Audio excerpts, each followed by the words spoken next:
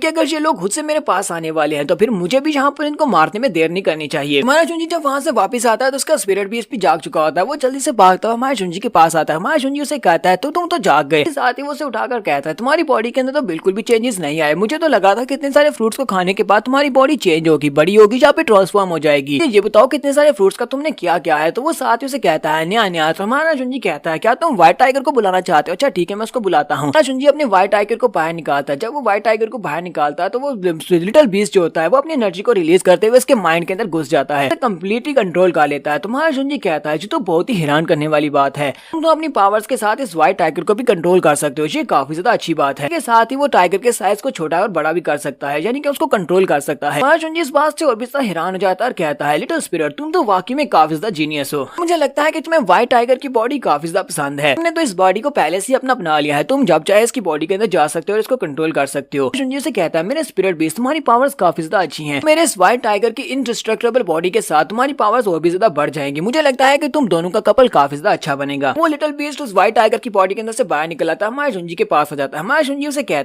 से कहता है तुम पहले से काफी ज्यादा स्ट्रॉन्ग हो चुके हो, तुमने लेवल अप किया है, लेकिन मुझे लगता है कि तुम अभी भी बात नहीं कर सकते, और जब तक तुम बात नहीं कर पाओगे तब तक मुझे लगता है कि ये काफी ज्यादा अजीब रहेगा तुमसे इस तरह इशारों में बात करना। साथ ही हमारा जुंजी से कहता है मुझे अभी तक तुम्हारे बारे में समझ नहीं आ रही क्या है तुम हो क्या। उसके बाद हमारा जुंजी अगले दिन वहाँ पर कल्टीवेट करने के लिए बैठा होता है। जुंजी वहीं पर बैठे बैठे सोच रहा होता है, लगता है कि वो मास्टर गु क्योंग आज यहाँ पर कोई अपनी चाल चलने वाला है, तो मुझे यहाँ पर रेडी होना होगा। तो उसी वक्त ल्यूसी वहाँ पर पहुंच जाती है और हमारे जुंजी से कहती है स्वर्ड मास्टर लूजन क्या आप रेडी हैं? शाम के वक्त हमने एक बैंक्वेट पार्टी का बंदोबस्त किया है, क्या आप हमारी इस बैंक्वेट पार्टी में शामिल होना चाहेंगे? हमारे जुंजी से कहता है हाँ क्यों नहीं। जुंजी कहता है लगता है कि ये प्लान स्टार्ट हो चुका है, गु क्योंग ने यहाँ पर अपनी चाल चाल दी है। रात के वक्त एल्टर ब्लैक माउंटेन वहाँ पर आने वाला है। रात के वक्त का सीन दिखाया जाता है। शाम के वक्त हमारा जुंजी उस बैंक्वेट पार्टी में पहुंच जाता है तो एल्डर गु क्योंग उसे कहते हैं स्वर्ड मास्टर लूजन प्लीज इस तरफ आए, आपके लिए सबसे बेस्ट सीट रखी है। हमारे जुंजी से कहता है आपका बहुत बहुत शुक्रिया। तो वहाँ पर पहले से काफी सारे लोग मौजूद होते हैं। हमारा जुंजी वहाँ पर पहुंचता है। हमारे जुंजी की नजर सबसे पहले ल्यूजियान के ऊपर पड़ती है जो कि सामने टेबल पर बैठी होती है। जुंजी जैसे वहाँ पर एंटर होने लगता है उसी वक्त साइड के ऊपर से एक मास्टर आता है, उसे कहता है लड़के क्या तुम्हारा नाम स्वर्ड मास्टर लूजन है? मास्टर गु क्योंग हमारे जुंजी को इसके साथ इंट्रोड्यूस करवाती है और उसे कहते हैं स्वर्ड मास्टर लूजन इस बंदे का नाम एल्टर ब्लैक माउंटेन है और ये काफी ज्यादा नॉलेजेबल इंसान है, इसे स्पिरिचुअल फॉर्मेशंस के बारे में काफी कुछ पता है। हमारे एंशियंट स्टार सेक्टर का एक बहुत ही पावरफुल पिलर है। ब्लैक माउंटेन एल्टर भी वहाँ पर हमारे जुंजी से कहता है तुम्हारी अचीवमेंट्स के मुकाबले में मेरी अचीवमेंट्स तो बहुत ज्यादा कम है, तुम्हारा नाम मुझसे ज्यादा है। यहाँ पर हम लोग अपनी एपिसोड 185 का एंड करेंगे और नेक्स्ट एपिसोड में हमारे जुंजी और ब्लैक माउंटेन एल्टर दोनों की स्पार देखेंगे कि ये दोनों आपस में किस तरह फाइट करने वाले हैं। एपिसोड की एक्सप्लेनेशन अच्छी लगी हो तो कमेंट करके जरूर बताइएगा। चैनल को सब्सक्राइब कर दे, वीडियो को लाइक और शेयर कर दें। शुक्रिया।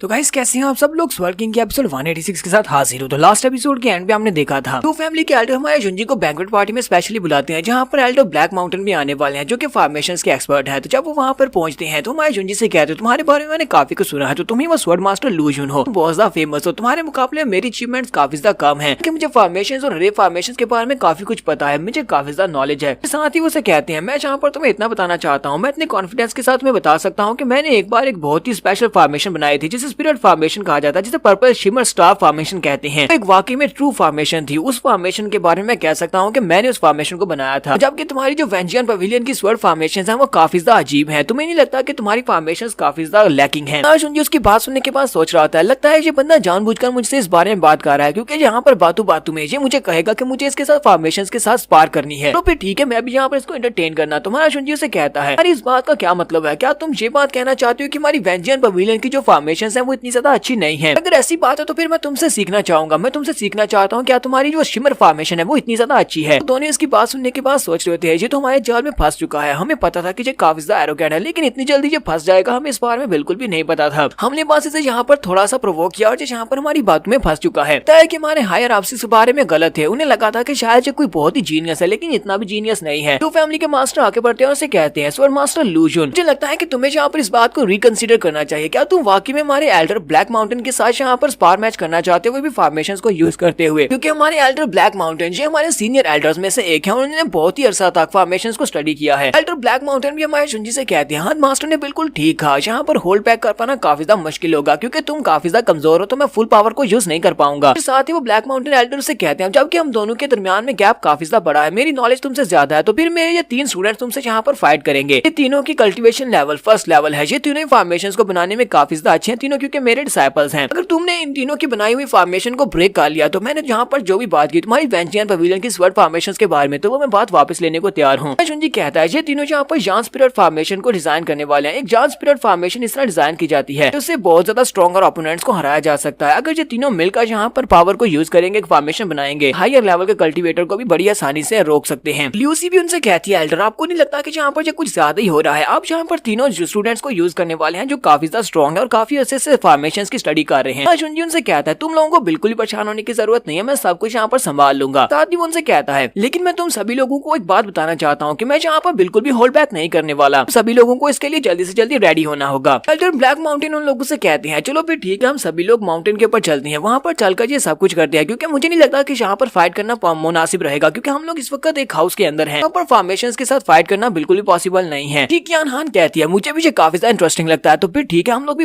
उनके साथ ही चलेंगे। तो ल्यूसी काफी ज्यादा घबराई होती है यहाँ पर क्या होने वाला है। सीन में माउंटेन के ऊपर का दिखाया जाता है जहाँ पर वो तीनों स्टूडेंट्स अपनी फॉर्मेशन को एक्टिवेट करते हैं। वो तीनों अपनी पावर्स को एक साथ कंबाइन करते हैं, फॉर्मेशन बना लेते हैं, जबकि माया जुंजी उन सभी के सामने खड़ा होता है। वो तीनों अपनी पाम्स को सामने की तरफ करते हुए जब फॉर्मेशन को एक्टिवेट करते हैं, माया जुंजी समझ जाता है। जुंजी कहता है ये लोग यहाँ पर एक गोस्ट रे फॉर्मेशन को यूज कर रहे हैं। वाली रे फॉर्मेशन किसी भी इंसान की सोल को सप्रेस कर सकती है। किसी भी इंसान के ऊपर इस फॉर्मेशन को यूज किया जाता है, उसकी हिम्मत जवाब दे जाती है, वो आगे से फाइट नहीं कर पाता। जबकि ये सभी लोग यहाँ पर मेरी ट्रू पावर्स को देखना चाहते हैं, तो फिर ठीक है मैं भी यहाँ पर इनको अपनी ट्रू पावर्स को दिखाने वाला हूँ। माया जुंजी भी वहाँ पर अपनी रे फॉर्मेशन को एक्टिवेट करता है, जिसकी वजह से उन्हें बाहर वालों को कुछ भी दिखाई नहीं देता। फॉर्मेशन की वजह से मास्टर ब्लैक माउंटेन जो कि बाहर खड़े होते हैं वो कहते हैं मुझे कुछ भी दिखाई क्यों नहीं दे रहा, लगता है कि उस लड़के ने वहाँ पर किसी स्पेशल फॉर्मेशन को यूज किया है। मास्टर ब्लैक माउंटेन कहते हैं मुझे पता है कि वेंचियन पवेलियन वालों की स्वर्ड फॉर्मेशंस काफी ज्यादा अच्छी हैं और उनकी स्वर्ड बाजी भी काफी ज्यादा अच्छी होती है, लेकिन क्या वो वाकई में यहाँ पर इस गोस्ट रे फॉर्मेशन को तोड़ पाएगा या नहीं। इसी वक्त उस रे फॉर्मेशन के बीच से एनर्जी की बनी हुई एक बड़ी सी तलवार निकलती है और वो रे फॉर्मेशन वहीं पर डेसिपेट हो जाती है। देखने वाले काफी ज्यादा हैरान हो जाते हैं। एक्चुअली मास्टर ब्लैक माउंटेन वो काफी ज्यादा हैरान होते हैं और कहते हैं ऐसा कैसे हो सकता है। जुंजी उसके तीनों डिसाइपल्स को मार देता है और वहाँ पर बाहर निकलता है, तो वो उसे कहते हैं स्वर्ड मास्टर लू जुंजी तुमने क्या कर दिया? ना सिर्फ वहाँ पर रे फॉर्मेशन को डिस्ट्रॉय किया बल्कि तुमने मेरे तीनों के तीनों डिसाइपल्स की जान ले ली, तुमने मेरे 3 लोगों की जान ली है। उसे गुस्से के साथ कहते हैं अब तुम यहाँ पर नहीं बचोगे, तुमने मेरे डिसाइपल्स की जान ली तो अब मैं यहाँ पर बदले में तुम्हें मारने वाला हूँ। जुंजी उसे कहता है एल्डर ब्लैक माउंटेन तुम्हें तो यहाँ पर सिर्फ एक वजह की जरूरत थी, तुम सिर्फ एक वजह चाहते थे मेरे पर अटैक करने के लिए, जबकि तुम अपने 3 मरे हुए डिसाइपल्स का मौत का बदला लेना चाहते हो, तो फिर ठीक है आ जाओ, मुझे तो पहले से पता था कि हमें यहाँ पर एंड पर फाइट करना ही पड़ेगी। जुंजी कहता है मुझे इसके बारे में एक बात तो पता है कि ये मेरी माँ के साथ रिलेटेड है, यानी कि मेरी माँ के पास इस वक्त रे फॉर्मेशन है जिससे उसकी पावर को सप्रेस किया जा रहा है। ये फॉर्मेशन इसी ब्लैक माउंटेन एल्डर नहीं बनाई है, तो मुझे यहाँ पर इससे बदला तो लेना पड़ेगा। इसी के साथ ही एल्डर ब्लैक माउंटेन माया जुंजी के ऊपर अटैक करने के लिए आगे बढ़ते हैं और उसके साथ उसके काफी सारे डिसाइपल्स भी होते हैं। सभी लोग आगे बढ़ते हैं और कहते हैं आज हम तुम्हें यहाँ पर दिखाने वाले हैं कि ट्रू और रे फॉर्मेशन की पावर क्या होती है, असली का मास्टर तुम्हारे साथ क्या कर सकता है। तो वो सभी लोग माया जुंजी को चारों तरफ से घेर लेते हैं और अपनी पावर्स को रिलीज कर रहे होते हैं। मास्टर ब्लैक माउंटेन भी वहाँ पर अपनी पावर्स को रिलीज करते हैं, जबकि बाकी के सारे स्टूडेंट्स अपनी पावर्स को इसके साथ सिंक्रोनाइज करते हैं। वहाँ पर एक बड़ी सी फॉर्मेशन बना लेते हैं जिसके अंदर से एक बड़ा सा ड्रैगन निकलता है। तो सभी देखने वाले कहते हैं तो एक बहुत ही पावरफुल रे फॉर्मेशन है, इसको ज़ेनजिंग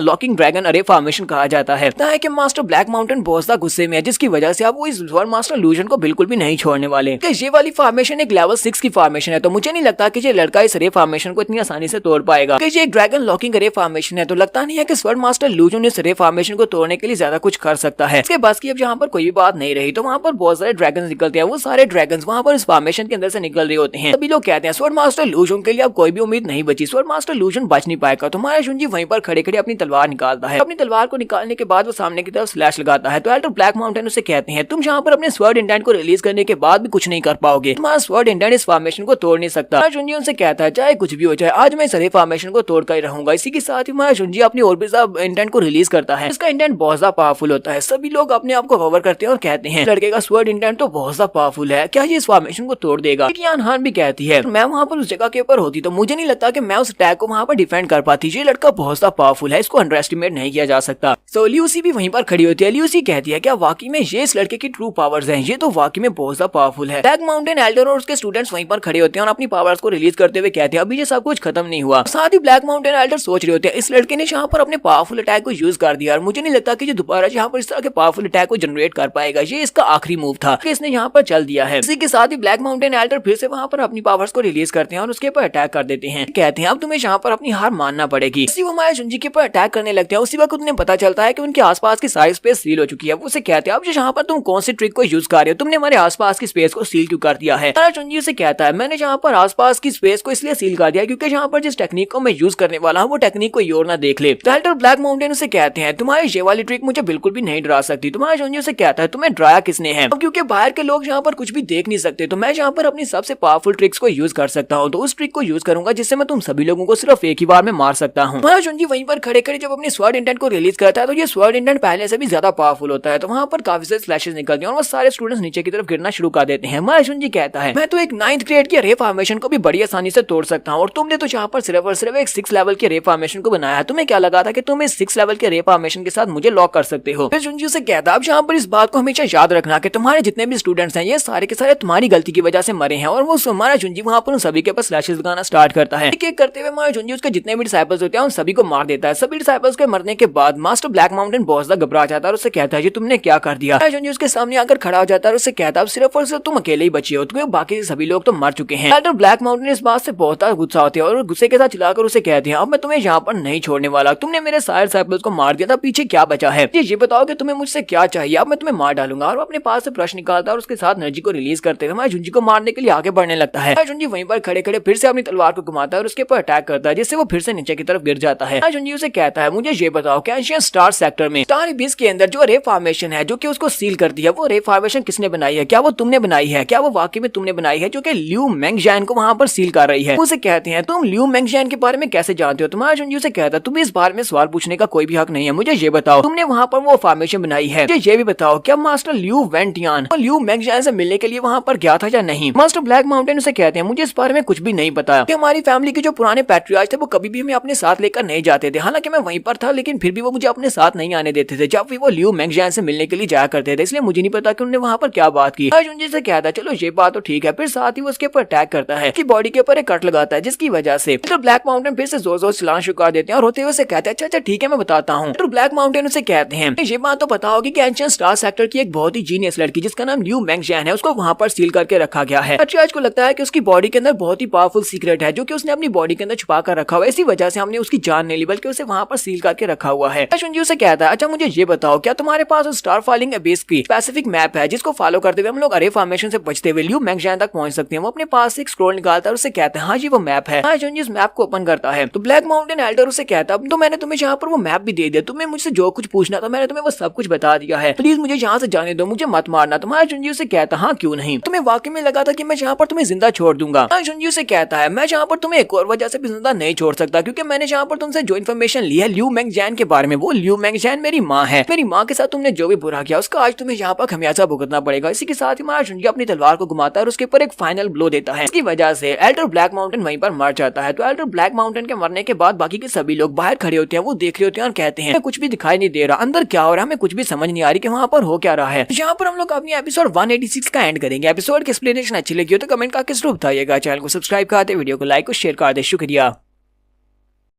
तो गाइस कैसे हम सब लोग स्वर्ड किंग के एपिसोड 187 के साथ हाजिर हो। तो लास्ट एपिसोड के एंड पे हमने देखा था हमारा जुंजी रे फॉर्मेशन के अंदर एल्डर ब्लैक माउंटेन और उसके सारे के सारे डिसाइपल्स को मार देता है जबकि बाहर के सभी लोगों को कुछ भी दिखाई नहीं दे रहा होता। उसी कहती है मुझे कुछ भी दिखाई नहीं दे रहा, पता नहीं अंदर क्या हो रहा होगा। ये एल्डर लियू सोच रही होती है पता नहीं अंदर क्या हो रहा है, मुझे भी इस बात की समझ नहीं आ रही। ये एक 6th ग्रेड के रे फॉर्मेशन है जिसको एक ह्यूमनली स्पिरिट राम का बंदा पार नहीं कर सकता। लगता नहीं है कि लूजन इसके अंदर से जिंदा बाहर निकलेगा। जी कियान हान भी वहीं पर खड़ी होती है। जी कियान हान कहती है मुझे तो नहीं लगता कि लूजन अब बच पाएगा, वो वहाँ पर अंदर फंस चुका है, वो अंदर से कभी भी जिंदा बाहर नहीं निकलने वाला। इसी वक्त वहाँ पर रे फॉर्मेशन के अंदर से जबरदस्त स्वर्ड एनर्जी निकलती है। वो सभी लोग कहते हैं वहाँ पर क्या हो रहा है। तो उसी के साथ ही वो रे फॉर्मेशन डिस्ट्रॉय हो जाती है और डिस्ट्रॉय होने के बाद हमारा जुंजियन सभी के सामने खड़ा होता है। हमारा जुंजियन सभी के सामने आता है तो वो सामने वाले लोग उससे कहते हैं तो यहाँ पर ठीक ठाक हो, हमें ये बताओ कि हमारे एल्डर ब्लैक माउंटेन कहाँ पर है, तुमने उन सभी के साथ क्या किया? हमारा जुंजी कहता है वो सभी लोग मर चुके हैं। ये बात सुनने के बाद एल्डर लियू काफी ज्यादा गुस्सा हो जाते हैं और कहते हैं इस बात का क्या मतलब है? Sword master लूजन Elder black mountain तुम्हारे साथ सिर्फ और सिर्फ फाइट करके रे फॉर्मेशन के बारे में सबक सिखाना चाहते थे। वो तुम्हें स्पार करके रे फॉर्मेशन के बारे में बता रहे थे कि इस तरह रे फॉर्मेशन को बनाया जाता है, जबकि तुमने उसे मार डाला। ऐसा क्यों किया तुमने? उसके सारे डिसाइपल्स की भी जान ले ली। तुम्हारा जुंजी से कहता है तो लगता है कि तुम लोगों का ये जो चैलेंज था ये सिर्फ और सिर्फ एक एजेंडा था, तुम सभी लोग मुझे मारना चाहते थे ताकि कंपटीशन स्टार्ट होने से पहले तुम सभी लोग मुझे मार डालो। स्पार मैच का बहाना बनाकर तुम लोग मेरी जान लेना चाहते थे, लेकिन मुझे लगता है कि तुम्हारा खेल तुम्हारे ऊपर ही उल्टा पड़ गया है। तो ल्यूज की बात सुनने के बाद काफी गुस्सा होते हैं जबकि जी कियान हान हंसना शुरू कर देती है और कहती है रे फॉर्मेशंस का जीनियस जिसे एल्डर ब्लैक माउंटेन कहा जाता है, तुम सभी लोग कहते हो कि वो काफी बड़ा जीनियस पैलेस है। तुम्हें क्या लगता है कि एक स्वर्ड मास्टर ने उसे मार दिया, तो लगता है कि तुम्हारा एशियन स्टार सेक्टर कुछ भी नहीं कर सकता, तुम्हारे एशियन स्टार सेक्टर में इतना दम नहीं है। कि उसी वक्त साइड के ऊपर से एक लड़का जो कि एशियन स्टार सेक्टर से होता है, वो ल्यू फैमिली का एक मेंबर होता है, वो आके पड़ता है और कहता है तुम लोग अपने 9th फ्रोजन पैलेस को हमारे ल्यू फैमिली के साथ कंपेयर कर रहे हो। टिकियानान उसके बाद से गुस्सा हो जाती है और ल्यू जियांग से कहती है ल्यू जियांग मार डालो। तो ल्यू जियांग आके पड़ती है, अपनी आइस एनर्जी को रिलीज करती है और तो उस बेचारे लड़के की बॉडी के इर्द-गिर्द काफी सारी आइस एनर्जी होती है। तो ल्यू जियांग जब उसको मारने लगती है तो माया जुंजी जल्दी से भागता हुआ आगे बढ़ता है और जाकर उस लड़की के सामने खड़ा हो जाता है और ल्यू जियांग के अटैक को ब्लॉक कर लेता है। शुंजी ल्यू जियांग के अटैक को ब्लॉक करता है, साथ ही वो उस लड़के से कहता है कि जल्दी से यहाँ से भाग जाओ। वो लड़का भागना शुरू कर देता है, जबकि ल्यू जियांग उसे कहती है तुम भाग कर नहीं जा सकते। वो फिर से अटैक करने लगती है तो माया जुंजी उसका हाथ पकड़ लेता है और कहता है तुम उसके ऊपर अटैक नहीं कर सकती। शिकियानान उसे कहती है स्वॉर्ड मास्टर लू जुंजी क्या तुम हमारे बिजनेस में अपनी टांग क्यों उड़ा रहे हो। माया जुंजी उसे कहता है मैं तो बस यहाँ पर प्रॉब्लम क्रिएट करने से तुम्हें बचा रहा हूँ, क्योंकि तुम लोग यहाँ पर कोई भी प्रॉब्लम क्रिएट ना करो वरना मेरे लिए मसला हो जाएगा। माया जुंजी उसे कहता है और वैसे भी जब तक मैं यहाँ पर हूँ तब तक 9th फ्रोजन पैलेस के लोगों में से किसी को भी यहाँ पर किसी भी इनोसेंट इंसान को मारने की इजाजत नहीं दे सकता। साथ ही वो सोच रहा होता है मेरे कहने का मतलब यह है कि मैं ल्यू जियांग को यहाँ पर किसी निर्दोष इंसान को मारने नहीं दे सकता। ल्यू जियांग कहती है तो इसका मतलब यह है कि यहाँ पर सबसे पहले मुझे तुम्हें ही मारना होगा। तो जैसे वो उसके ऊपर अटैक करने लगती है तो जी कियान उसे कहती है रुक जाओ तुम इसके ऊपर अटैक मत करो। कहती है लेकिन सिस्टर इसने हमें रोका है। वो सोच रही होती है लू जुन अभी भी एक पार्टिसिपेंट है, अगर हमने इसके ऊपर अटैक किया हमें यहाँ से निकाल दिया जाएगा और हमें 6 सेक्टर कंपटीशन में हिस्सा लेने नहीं दिया जाएगा। मैं यहाँ पर अपने 9th फ्रोजन पैलेस को मुश्किल में डलने नहीं दे सकती, मुझे यहाँ पर ये करने से रोकना होगा। वो उसे कहती है सिस्टर चलो यहाँ से चलते हैं। वो ल्यू जियांग को अपने साथ लेकर वहाँ से आगे की तरफ चल पड़ती है, जबकि हमारा शुंजी सोच रहा होता है मेरे ल्यू जियांग इस औरत के हर एक ऑर्डर को फॉलो कर रही है, मुझे यहाँ पर कोई ना कोई तरीका ढूंढना होगा जिसकी मदद से इसकी बॉडी के अंदर जो मैनिपुलेटिंग स्टोन है मुझे उस स्टोन के से इसको आजाद करवाना होगा। उनके वहाँ चले जाने के बाद वो लड़का हमारे लूजन से कहता है स्वॉर्ड मास्टर लूजन आपका बहुत बहुत शुक्रिया जो आपने यहाँ पर मेरी जान बचा ली। 9th फ्रोजन पैलेस के लोग तो कुछ ज्यादा ही एरोगेंट है, उन्होंने तो यहाँ पर मुझे मार ही दिया था। तो एल्डर लियो उन लोगों से कहते हैं यहाँ पर काफी कुछ हो चुका है, इसलिए मुझे नहीं लगता कि हमें बैंक्वेट पार्टी को और आगे से स्टार्ट करना चाहिए, हमें इसको कंटिन्यू रखना चाहिए। चलो यहाँ से वापस चलते हैं। सभी से कहते हैं तुम सभी लोग भी वापस जा सकते हैं। यूसी अपने डैड से कहती है लेकिन डैड हम लोग बैंक्वेट पार्टी को क्यों कैंसिल कर रहे हैं, मुझे इसकी समझ नहीं आ रही। तो उसके डैड से चलाकर कहते हैं पता है कि कल हम सभी लोगों को होली स्टार सिटी की तरफ निकलना होगा, मैं यहाँ पर दोबारा से ये सब कुछ नहीं देखना चाहता, यहाँ पर दोबारा से कोई मुश्किल क्रिएट ना हो, इसी वजह से तुम सभी लोग जा सकते हो। और साथ ही वो अंदर से सोच रहे होते हैं लूशुन तुम मुझसे इतनी आसानी से तो बिल्कुल भी नहीं बचने वाली, मैं तुमसे इस बात का बदला लेकर रहूंगा, तुमने मेरे एल्डर और उसके स्टूडेंट्स की जान ली है।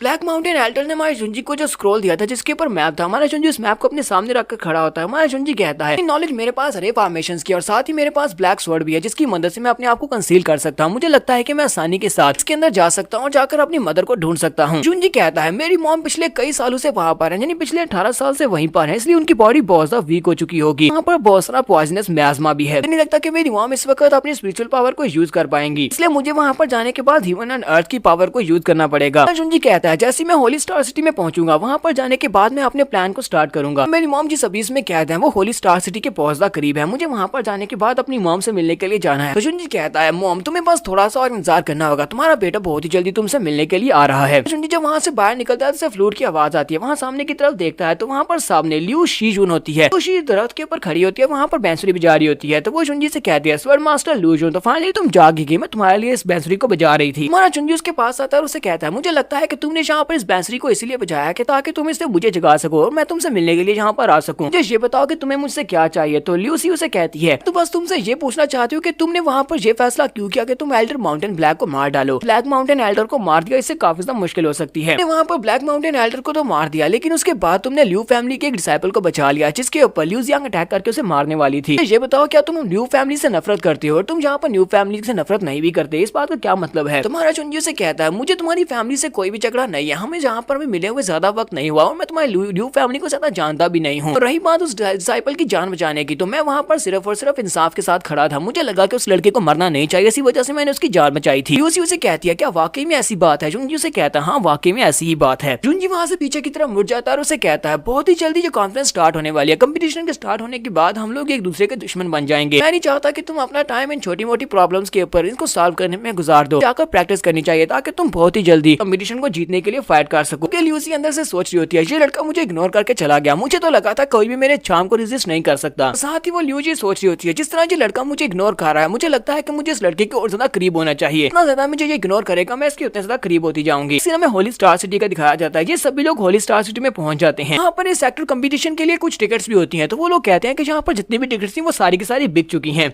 कुछ लोग वहाँ पर ब्लैक में टिकट्स को बेच रहे होते हैं। शुंजी भी यहाँ पर पहुंच जाता है, हमारा शुंजी कहता है बहुत ही जल्दी यहाँ पर कंपटीशन स्टार्ट होने वाला है, स्टार सिटी में बहुत सारे एक्सपर्ट्स पहुंच चुके हैं। मुझे लगता है कि यहाँ पर मैं कुछ स्पिरिट फ्रूट्स भी ढूंढ सकता हूँ, क्योंकि यहाँ पर काफी सारी शॉप्स भी लगी हुई हैं। जो लिटिल स्पिरिट बीस्ट होता है वो आगे से न्या कर आता है, क्योंकि उसे भूख लगी होती है। जुंजी वहाँ पर देखता है कि वहाँ पर काफी सारे लोग आए होते हैं, जबकि उसी वक्त एल्डर ल्यू भी वहाँ पर अपने माउंट के ऊपर उतरते हैं। वो कहते हैं चलो यहीं पर रुक जाओ। तो हमारा जुंजी कहता है ये लोग भी यहाँ पर पहुंच आए हैं। एल्डर ल्यू हमारे जुंजी से कहते हैं हम सभी को अलग डायरेक्शन में जाना है, जबकि तुम सभी लोगों का कंपटीशन यहीं पर होने वाला है, इसलिए तुम सभी को यहीं पर रुकना होगा। उन्हें बाय बोलने के बाद वहाँ साइड के ऊपर चले जाते हैं। कियान उसे कहती है एल्डर ल्यू आपका बहुत बहुत शुक्रिया, पिछले कुछ दिनों में आपने हमारा बहुत ज्यादा ख्याल रखा, रहने के लिए हमें जगह दी और खाने के लिए हमें खाना दिया। हमारा जुंजी कहता है मुझे जल्दी से जल्दी अपने वेंजियान पवेलियन के दोस्तों को ढूंढना होगा, मुझे फैन वूजी से मिलना होगा, ताकि मैं उसे मिलने के बाद रात के वक्त अपनी मॉम को बचाने के लिए अबिस में जा सकूं, क्योंकि मुझे अपनी मॉम को बचाने के लिए आज रात ही निकलना होगा। तो पता नहीं किस वक्त फैन वूजी से अगर मैं मिलने के लिए जाऊंगा तो वो किस तरह रिएक्ट करेगा। काफी ज्यादा लेट हो चुका हूँ और वो इस बारे में मुझसे जरूर पूछेगा कि मैं लेट क्यों आया हूँ। मुझे जल्दी से जल्दी फैन वूजी से मिलने के लिए जाना होगा। जुंजी अपने स्पिरिट बीस्ट को अपने हाथ में पकड़कर आगे की तरफ चलता हुआ जब आगे बढ़ता है तो वहाँ पर जो एक्सपर्ट्स आए होते हैं वो उसके स्पिरिट बीस्ट को देखकर बहुत ज्यादा खुश होते हैं। लोग उसे कहते हैं तुम्हारा स्पिरिट बीस्ट तो बहुत ज्यादा प्यारा है। कोई उसे कहता है कि मैं इसे टच कर सकता हूँ, ये तो काफी ज्यादा अजीब है। तो तुम्हारे जुंजी के पास एक क्रिस्टल आकर गिरता है, सामने एक यंग मास्टर उसके साथ यंग मिस होती है। वो उसे कहता है तुम्हारा ये स्पिरिट बीस्ट काफी ज्यादा प्यारा है, मुझे ये बिल्ली चाहिए, बदले में मैं तुम्हें ये क्रिस्टल दे रहा हूँ। तुम्हारे जुंजी से कहता है तो चलो जल्दी से मुझे बताओ कि इसकी कीमत क्या है। मैंने तुम्हें एक बहुत ही कीमती पत्थर दिया है, क्रिस्टल बहुत ज्यादा कीमती है, इस क्रिस्टल के बदले में आपने ये बिल्ली मुझे दे दो। जुंजी इसकी बात को इग्नोर करते हुए साइड के ऊपर मुड़ जाता है। इस बात से वो लड़की बहुत ज्यादा गुस्सा हो जाती है और कहती है लड़की तुम बहुत ज्यादा एरोगेंट हो, तुम्हें पता भी है कि तुम इस वक्त किस मास्टर से बात कर रहे हो, इसका नाम गू टियान जाओ है। तुम्हें इस बात का जरा भी डर नहीं है कि मास्टर गू तुम्हें मार डालेंगे। तुम यहाँ पर मरना नहीं चाहते तो जल्दी से इस बिल्ली को हमारे हवाले कर दो। तुम्हारा जुंजी उनकी बातें सुनने के बाद सोच रहा होता है नहीं लगा था कि मैं गू टियान जाओ से यहाँ पर मिलूंगा। साथ ही वो साइड के ऊपर देखता है तो उसका गार्ड होता है। वो कहता है लगता है कि ये यंग मास्टर गू का बॉडीगार्ड है। जुंजी कहता है ये यंग मास्टर गार्ड पैलेस से यहाँ पर आया, वो भी 6 सेक्टर्स में से एक सेक्टर है। पिछली लाइफ में मैंने अकेले ही पूरे के पूरे गार्ड सेक्टर को बर्बाद कर दिया था, मैंने सभी लोगों को मार दिया था। जब मैंने वहाँ पर उस पैलेस को बर्बाद किया था तो उस वक्त यही यंग मास्टर गू टियान जाओ ये उस सेक्टर का मास्टर था, उसका पैट्रियार्च था। मैंने ऐसा बिल्कुल भी नहीं सोचा था कि यहाँ पर आने के बाद जिस बंदे से मैं सबसे पहले मिलूंगा वो बंदा यही होने वाला है। तो अपनी रीइंकार्नेशन के बाद मैं दोबारा से यंग मास्टर गू से मिल रहा हूँ, लेकिन अभी भी कुछ भी बदला नहीं है। पिछली बार भी हम दोनों एक दूसरे के दुश्मन थे और अब भी मैं यहाँ पर इसका दुश्मन हूँ, तो ये यहाँ पर मेरे हाथ से मरने वाला है। जुंजी उसे कहता है अगर तुम्हें मेरा बीस चाहिए तो फिर आओ मुझे मार डालो, मेरे पास से बीस ले लो। सुनने के बाद वो लड़की बहुत ज्यादा गुस्सा हो जाती है। साइड के ऊपर जो लोग खड़े होते हैं वो भी बातें कर रहे होते हैं। वो लोग कहते हैं ये लोग जिस स्पिरिट बीस्ट को खरीदने की बात कर रहे हैं ये कोई आम सी कैट नहीं है, बल्कि एक स्पिरिट बीस्ट है और ये काफी ज्यादा पावरफुल स्पिरिट बीस्ट है और अजीब भी है। तो कोई इसको ऐसी स्पिरिट स्टोन्स के बदले में खरीद नहीं सकता, क्योंकि ये इसको बिल्कुल भी नहीं बेचेगा। इसका दूसरा साथी उसे कहता है लेकिन यहाँ पर जो इसको खरीदने की कोशिश कर रहा है वो यंग मास्टर गू है। तुम्हें नहीं पता कि यंग मास्टर गू के साथ कोई बिजनेस नहीं करता तो उसे मार डालता है और उसके पास से वो चीज भी छीन लेता है। वो लड़की उसे कहती है यंग मास्टर गू मुझे लगता है कि इस लड़के ने सारी हदें पार कर दी, आपको इसको सबक सिखाना चाहिए। उसे कहता है हाँ क्यों नहीं, ये तो मेरे लिए बहुत ज्यादा आसान है। वो अपने गार्ड से कहता है चलो जल्दी से आगे बढ़ो इसको मार डालो। गार्ड उसे कहता है ठीक है सर, जैसा आपने कहा बिल्कुल वैसे ही करूंगा। और वो अपनी पावर्स को रिलीज करते हुए हमारे जुंजी के सामने आके बढ़ता है। हमारे जुंजी के करीब पहुंचता है। हमारे जुंजी से कहता है तुम तो गार्ड स्लेयर जू जिन हो। बात सुनते ही वो काफी ज्यादा हैरान हो जाता है और कहता है तुम्हें मेरे बारे में कैसे पता है। साथ ही वो अपनी पावर्स को रिलीज करते हुए हमारे जुंजी से कहता है चाहे तुम्हें मेरे बारे में पता ही क्यों ना हो, लेकिन फिर भी तुम यहाँ पर बहुत ही बारी कॉन्सिक्वेंसेस को बर्दाश्त करने वाले हो। तुमने मेरे यंग मास्टर गू के खिलाफ जाने की कोशिश की है। जुंजी कहता है तुम्हारा टैलेंट तो काफी ज्यादा अच्छा है, तुमने काफी अच्छी पावर को रिलीज किया, लेकिन हमारे जुंजी वहीं पर खड़े खड़े इसकी पावर्स को डिस्पेल कर देता है। के साथ ही उस गार्ड के ऊपर अटैक होता है कि हमारा स्वord मास्टर बाइली वहाँ पर पहुंच जाता है। स्वord मास्टर बाइली वहाँ पर रुकता और कहता है कंपटीशन स्टार्ट भी नहीं हुआ और तुम लोग यहाँ पर पहले से मरना चाहते हो। कंपटीशन के दौरान तो मैं तुम्हें मारने वाला था,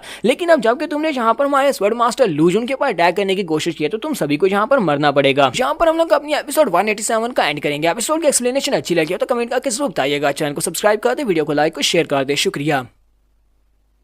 तो गाइस कैसे हैं आप सब लोग। स्वर्ड किंग एपिसोड 188 के साथ हाजिर हो। तो लास्ट एपिसोड के एंड पे हमने देखा था कि हमारे जुंजी का सामना यंग मास्टर गू के साथ होता है। यंग मास्टर गू को हमारे जुंजी का स्पिरिट बीस्ट चाहिए होता है, जिसकी वजह से वो अपने मास्टर से कहता है, अपने गार्ड से कहता है कि पर अटैक करो, इसको मार डालो, इसका स्पिरिट बीस्ट मुझे ला कर दो। तो गार्ड जिसका नाम गार्ड स्लेयर जूजिन होता है वो आके पड़ता है, हमारे जुंजी के सामने अपनी पावर्स को रिलीज करता है, जबकि हमारा जुंजी भी उसके अटैक को वहाँ पर डेसिपेट कर देता है और साथ ही उसके ऊपर अटैक होता है क्योंकि हमारा यंग मास्टर बाइली वहाँ पर पहुंच जाता है। बाइली उनसे कहता है तुम लोग कोई भी हो, अगर तुम में से कोई भी मेरे ब्रदर लूजन के ऊपर अटैक करेगा तो वो मेरे हाथों से नहीं बचेगा, मैं उसे मार डालूंगा। फिर साथ ही वो हमारे जुंजी की तरफ देखता है और उससे कहता है ब्रदर लू काफी दिनों के बाद मिल रहे हैं, तुम कैसे हो। हमारे जुंजी से बताता है कि मैं बिल्कुल ठीक हूँ। तो इसी के साथ ही स्वord मास्टर बाइली आगे बढ़ता है, अपनी तलवार निकाल लेता है और यंग मास्टर गू से कहता है कोई भी मेरे ब्रदर के साथ पंगा लेगा तो मैं इसे बिल्कुल भी नहीं छोड़ने वाला। यंग मास्टर गू के साथ जो लड़की होती है वो उसे कहती है यंग मास्टर गू प्लीज यहाँ से चलते हैं, मुझे वो कैट बिल्कुल भी नहीं चाहिए, हमें वो कैट नहीं चाहिए, चलो यहाँ से चले, हम इनसे फाइट नहीं करनी। यंग मास्टर गू से कहता है हम लोग यहाँ से क्यों जाएंगे, क्या तुम्हें पता नहीं है कि यहाँ पर एक रूल है, यहाँ पर रूल यह है कि के 6 सेक्टर कंपटीशन में हिस्सा लेने वाले जितने भी कंपटीटर्स हैं वो लोग कंपटीशन के स्टार्ट होने से पहले आपस में फाइट नहीं कर सकते और मुझे नहीं लगता कि यहाँ पर हमारे पर अटैक करेगा, ये यहाँ पर बिल्कुल भी फाइट नहीं कर सकता, इसलिए मुझे इसे डरने की भी जरूरत नहीं है। स्वॉर्ड मास्टर बाइलियो से कहता है क्या तुम्हें वाकई में लगता है कि मैं यहाँ पर तुम्हारे हेड पर अटैक नहीं करूंगा। वो अपनी एनर्जी को रिलीज करते हुए इसके पर अटैक करता है। गॉड स्लेयर जल्दी से चिल्लाकर से कहता है यंग मास्टर प्लीज बचो, ये तुम्हारे पर अटैक कर रहा है। बाइलियो ने क्योंकि एनर्जी को रिलीज करते हुए उसके पर अटैक कर दिया होता है तो यंग मास्टर को बहुत ज्यादा घबरा जाता है और कहता है इस कमीने ने तो सच में मेरे पर अटैक कर दिया, अब मैं क्या करूं, मैं इससे अटैक से कैसे बचूंगा। क्योंकि उसकी गर्लफ्रेंड उसके पास ही खड़ी होती है, वो जल्दी से अपनी गर्लफ्रेंड को उठाकर सामने की तरफ कर देता है जिससे वो सारे अटैक उसकी गर्लफ्रेंड की बॉडी के अंदर धंस जाते हैं और वो लड़की वहीं पर मर जाती है। यंग मास्टर वो काफी ज्यादा घबरा जाता है और उसे कहता है तुम तो वाकई में यहाँ पर जान लेने पर तुले हो, तुमने अभी मुझे मार दिया होता, तुम यहाँ पर ऐसा कैसे कर सकते हो, क्या तुम्हें इस बात का जरा भी डर नहीं है कि तुम्हें कंपटीशन से बाहर निकाल दिया जाएगा, तो यहाँ पर मेरी गर्लफ्रेंड की जान ले ली। तो हमारा स्वॉर्ड मास्टर बाइलियो से कहता है क्या तुम कोई बेवकूफ हो, सभी लोगों ने ये खुद से देखा है कि तुमने अपनी जान बचाने के लिए इस लड़की को शील्ड के तौर पर यूज किया और इस लड़की को मरवा दिया है, इस लड़की की जान ली है ना कि मैंने इस लड़की की जान ली है। यंग मास्टर गू से कहता है अगर ये वाला अटैक मेरी बॉडी के साथ हिट होता तुम्हें यहाँ पर 6 सेक्टर कंपटीशन के ऑर्गेनाइजर से एक बहुत बड़ी पेनल्टी फेस करना पड़ती, यहाँ से निकाल दिया जाता। कि उसके साथ जो उसका गार्ड होता है गॉड स्लेयर वो उसे कहता है यंग मास्टर प्लीज यहाँ से चलें, हमें यहाँ से चलना चाहिए, ये बंदा तो पागल है। दोनों पीछे की तरफ मुड़ जाते हैं। यंग मास्टर गू हमारे जुंजी से कहता है तो मैं तुम्हें यहाँ पर छोड़ रहा हूँ लेकिन एक बार कंपटीशन को स्टार्ट होने दो, कंपटीशन के दौरान मैं तुम्हें जरूर मार डालूंगा। जुंजी सोच रहा था ये बंदा तो बहुत ज्यादा बेशर्म है, अपनी गर्लफ्रेंड को मरवाकर अब यहाँ पर मुझे धमकी देकर जा रहा है। उनके वहाँ से चले जाने के बाद स्वॉर्ड मास्टर बाइलियो आगे बढ़ता है, हमारे जुंजी से कहता है ब्रदर लू क्या तुम ठीक हो। जुंजी से कहता है हाँ मैं ठीक हूँ। तो स्वॉर्ड मास्टर बाइलियो से कहता है लगता है कि तुमने यहाँ पर फिर से ब्रेक थ्रू कर लिया, तुम्हारा लेवल पहले से अप हो चुका है। जुंजी से कहता है हाँ ये तो सिर्फ एक कोइंसिडेंस था कि मैंने लेवल अप कर लिया। फिर साथ ही वो अपने पास एक बॉक्स निकालता है और उसके सामने करते हुए कहता है कि अंदर एक बहुत ही अच्छी पिल है, इसको 7 टियांची पैटर्न पिल कहा जाता है। अगर तुमने इसको अच्छे से रिफाइन कर लिया, बॉडी के अंदर एब्जॉर्ब कर लिया तो तुम एक लेवल अप हो जाओगे और तुम अपनी ह्यूमन स्पिरिट फॉर्म के 9th लेवल तक पहुंच जाओगे। इस पिल को मैंने अपने हाथों से बनाया है, ये पिल वाकई में बहुत ज्यादा अच्छी है। मास्टर बाइलियो से कहता है क्या तुम वाकई में ये वाली पिल मुझे देना चाहते हो कि मैं यहाँ पर लेवल अप हो जाऊँ। जुंजी से कहता है 6 सेक्टर का कंपटीशन बहुत ही जल्दी यहाँ पर स्टार्ट होने वाला है जिसमें सिर्फ और सिर्फ 10 दिन बचे हैं। मैं चाहता हूँ कि तुम जल्दी से लेवल अप कर जाओ, तुम्हारे लेवल अप करने से तुम्हारी पावर बहुत ज्यादा बढ़ जाएगी, तुम जिन और जैंग्राम के बहुत ज्यादा करीब पहुंच जाओगे। अगर मैं यहाँ पर इसको कंज्यूम करूंगा और लेवल अप करूंगा तो मैं जितनी ज्यादा पावरफुल नहीं हो सकता। यहाँ पर जितने भी लोग हैं उन सभी में सबसे ज्यादा कम कल्टीवेशन मेरी है। बट मास्टर बाइलियो के यहाँ से बॉक्स ले लेता है और कहता है फिर तो ठीक है, चलो ठीक है मैं तुम्हारे हाथ से इसको ले लेता हूँ। तो वो बहुत ज्यादा खुश हो जाता है। तो वो लोग वहाँ से आगे की तरफ चलना स्टार्ट करते हैं। हमारा जुंजी स्वॉर्ड मास्टर बाइलियो से कहता है जब तुम यहाँ पर आए तो तुम्हें देखने वाले सभी लोग बहुत ज्यादा डर गए थे। स्वॉर्ड मास्टर बाइलियो से कहता है उन सभी को डरना तो नहीं चाहिए था क्योंकि मैंने यहाँ पर आकर कुछ ज्यादा बड़ा कारनामा तो नहीं किया, मैंने बस एक छोटा सा कांड किया था। हमारा जुंजी से कहता है क्या मतलब तुमने यहाँ पर आकर छोटा सा कांड किया था, वो क्या है। कहता है तकरीबन 2 दिन पहले